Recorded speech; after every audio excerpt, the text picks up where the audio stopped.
नयगढ़ आरक्षी प्रशिक्षण विद्यालय अबकारी कनेस्टेबल प्रशिक्षार्थी मानकर दीक्षांत समारोह कार्यक्रम अनुष्ठित हो जायछि। एथिरे मुख्य अतिथि भावे अबकारी मंत्री पृथ्वीराज हरिचंदन जोग देथिले। सम्मानित अतिथि भावे अबकारी कमिशनर नरसिंह भोल जोग देथिले। नयगढ़ पुलिस ट्रेनिंग स्कूल ठारे 196 जन अबकारी कनेस्टेबल को ट्रेनिंग दिया जायतिला। सेमाने सफलतार सहित कृतकार्य होइछन्ति। सेमानकु अस्त्र शस्त्र तालीम, फिजिकल फिटनेस तालीम, अबकारी नियम, अबकारी विभिन्न आईन केस सठिक भाव प्रस्तुत करी कोर्ट रे हाजर कराइबा आदि तालीम दिया जायछि।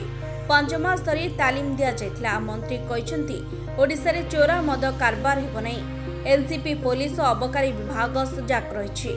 प्रत्येक जिल्ला रे अबकारी स्वतंत्र टीम काम करिवो। चोरा मद, ब्राउन सुगार और गंजेई बेपारी को धरिबारे टीम नियोजित हेबे। अबकारी ऑफिस रे अधिक कर्मचारी दियाजिबो और सेमानंकु बंदूक जोगाई देबाकु सरकार चिंता चलाइछन्ति। 2 वर्ष मध्यरे चोरा मद, गंजेई और ब्राउन सुगार बेपारी को धूली सात कराजिबो बोली कहिथिले। देखो गोटे कथा विधानसभा भाया प्रश्न पचारतुनि मो कहवा कथा है जे ओडिशा रे कौनसी प्रकार चोरा मद व्यवसाय हब नाही, ड्रग्स रो व्यवसाय हब नाही। ये पाई जहाँ जहाँ आवश्यकता अच्छी आमे एनसीबी सहित एवं राज्यर एक्साइज विभाग, पुलिस विभाग मिलित भाव में तार उद्यम पूरा जारी रखिवार प्रक्रिया आरंभ करिचु।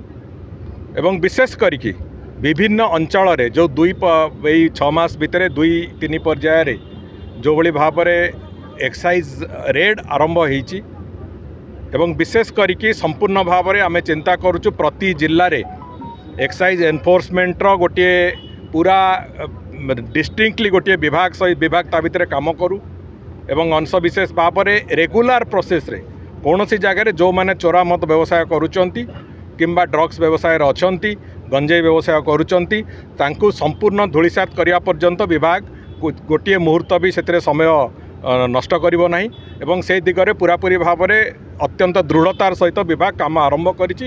एवं तार गोटे उदाहरण तो आपण माने आज देखिले जो भली भाव में आमर स्टाफ मानू कनेस्टेबल मानू आज ट्रेनिंग दबार प्रथम करिकी पूरा अबकारी विभाग इतिहास रे प्रथम करिकी एक्साइज कनेस्टेबल मानकर ट्रेनिंग, पुलिस ट्रेनिंग भलिया तांकर भी ट्रेनिंग दबार जो प्रक्रिया तांकु विभिन्न नियम कानून सहित आक्वेंटेड करिवार जो प्रक्रिया से प्रक्रिया आरंभ होईची एवं विभाग को आहुरी सक्षम सबल करिवा पई जहाँ जहाँ उद्यम करिया कथा ताको आमे करूचु।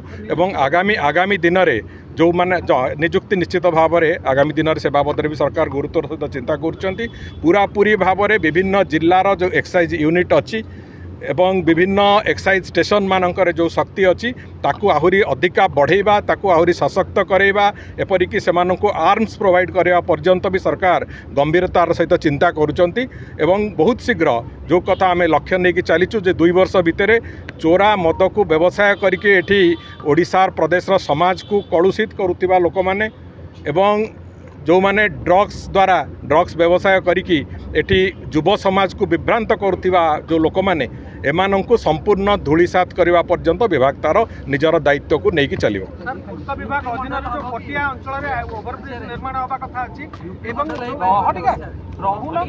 सर आपण देखंतु आगु को यूपी मॉडल हो कि ताटो भलो मॉडल हो से कथा आपण माने आगु को देखिए। पूर्त विभाग संपर्क रे सर कोन देखंतु भुवनेश्वर, कटक, पुरी ए जो अंचल को एतरे डिकंजेशन करिवार जो प्रक्रिया, भुवनेश्वर को संपूर्ण रूपे भीड़ मुक्त करिवार जो प्रक्रिया से आम सरकार आसवा पर से बाबद आम योजना आरंभ करूँ एवं पाखापाखि 7000 कोटी टंका भुवनेश्वर खर्च हम, कटक भी अनुरूप भाव में 3-3.5 कोटी टंका आगामी दिन में खर्च हम संपूर्ण सहर को भीड़ मुक्त करने। केवल भीड़ मुक्त हम ना, सहरर ग्रोथटा जोटा गोटे हरे। नयगढ़ अशोक कुमार सातवांक रिपोर्ट, विशेष खबर।